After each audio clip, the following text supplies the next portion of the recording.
Episode की शुरुआत में पूछता है कि सच सच बता रही हो तुम यहाँ क्या कर रही थी यहाँ पे। वो बोलती है मैंने ऐसा कुछ भी नहीं किया। तो वो उसके करीब जाते उसे किस करने के लिए, तो सडनली वो गन निकाल देती है। अब वो उसे हिट करने वाली होती है तो हमारा जो हीरो है फैंग वो डायरेक्ट फेस पे लाता है और कहता है अगर हिम्मत है तो शूट करो। अब तो डोंग इन सब चीज़ों से काफ़ी दूर है भैया, वो शूट करे तो कैसे करे। यहाँ पे वो काफ़ी वरीड हो जाती है लेकिन कहती है देखो मैं लास्ट वार्निंग दे रही हूँ। तो यहाँ पे कहता है हाँ तो मैं तो तुम्हें खुला चैलेंज दे रहा हूँ बाबा कि तुम मुझे मार दो। तो वो आइज़ क्लोज करती है, जैसे ही चलाती है लेकिन वो चलता नहीं है। यहाँ पे डोंग के हाथ से छीन लेता है फैंग। अब बोलता है बोलो अब मैं किस कर रहा था इतने प्यार से, वो तुम्हें रास नहीं आया ना जो तुम यहाँ सीधा गन उठा ली।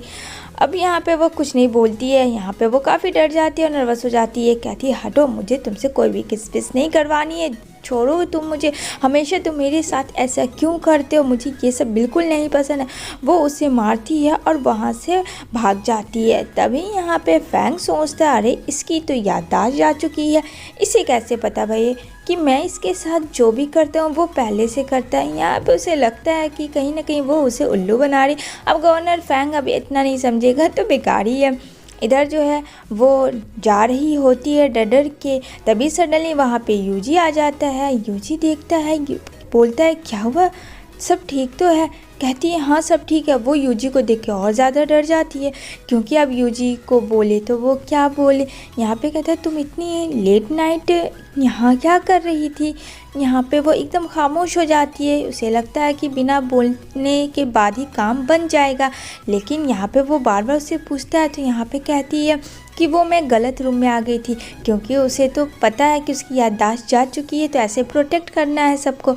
तभी उसके हाथों पे नज़र पड़ती यूजी की जो कि चोटें आई थी, जो कि अभी कुछ देर पहले ही फैंग ने पकड़ा हुआ था। तो कहता है ये क्या है, चलो तुम मेरे साथ। कहती है अरे नहीं मैं ठीक हूँ। कहता है नहीं तुम ठीक नहीं हो, मैंने कहा ना चलो मेरे साथ।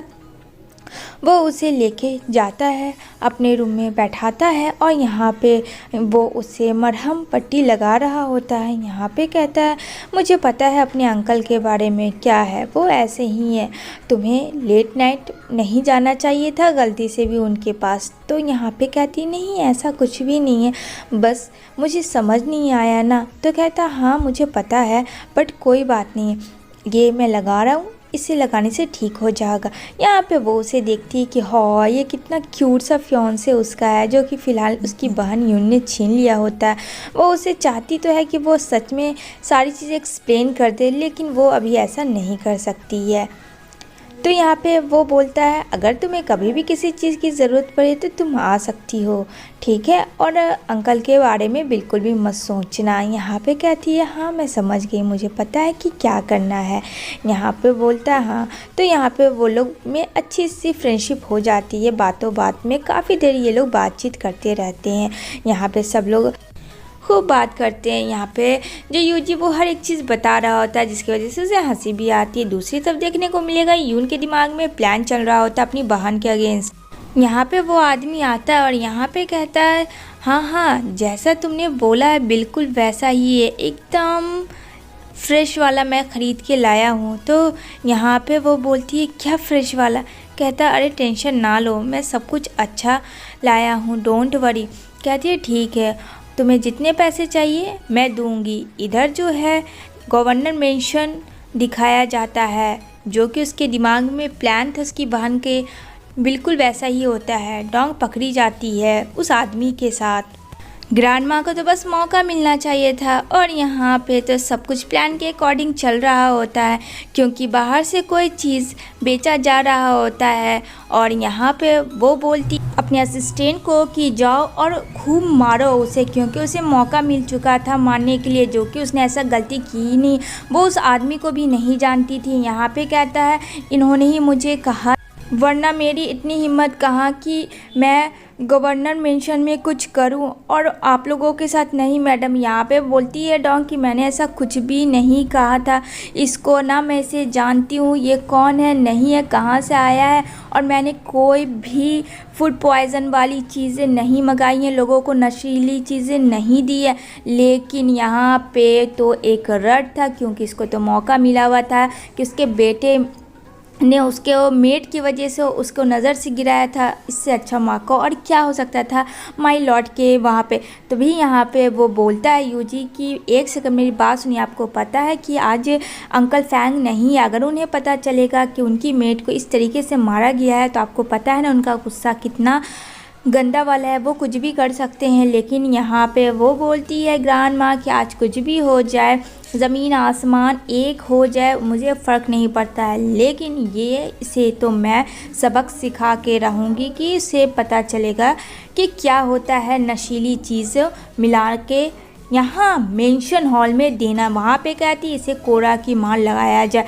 अब बेचारी को कोड़ा की मार का सुनते ही वो बहुत ज़्यादा डर जाती है। यहाँ पे यून भी उसके साथ अच्छी बन जाती है यूजी के साथ कि मत करिए, अगर गवर्नर को पता चला तो क्या होगा, लेकिन ऐसा कुछ नहीं था। यहाँ पे कोरा आ चुका होता है फ्रेंड्स और डोंग को इतना कोरा की मार पड़ती है, मतलब कि बेचारी सिसक सिसक के रोती है, बट उसका दर्द कोई नहीं समझ पाता। उसकी जो सिस्टर है स्टेप सिस्टर, उसे तो खुशी का मानो इतना मौका मिला हो, उसकी ब्लडें पूरी बाहर निकल आई थी, बिल्कुल प्लान के मुताबिक सारी चीज़ें चल रही थी और यून तो ऐसा प्रोटेक्ट कर रही थी कि मानो उसको पूरी ज़िंदगी मिल ही चुकी है, क्योंकि उसने ऐसा इसलिए करवाया था, उसने देख लिया था डोंग और यूजी को एक साथ कल रात, उतने में फैंग आ जाता। फाइनली अगर फैंग नहीं आता तो पता नहीं डोंग का क्या होता है। यहाँ पे काफ़ी कस के चिल्लाता और कहता है ये सब क्या हो रहा था मेरे पीठ पीछे जाने के बाद, क्या माँ आप मुझे एक्सप्लेन कर सकती हैं कि अब ऐसा क्या हुआ। तो यहाँ पे उसकी माँ बोलती है तो उसके असिस्टेंट बताती है कि गवर्नर फैंग, ये जो आपकी मेड है इसने उस आदमी के साथ मिलकर नशीली पदार्थ बेची है यहाँ, और ये जानते हुए कि ये सारी चीज़ें यहाँ बिल्कुल भी नहीं चलती। अब इसका क्या प्लानिंग था आगे का ये तो इसे ही पता है, लेकिन ये कुछ भी बता नहीं रही है।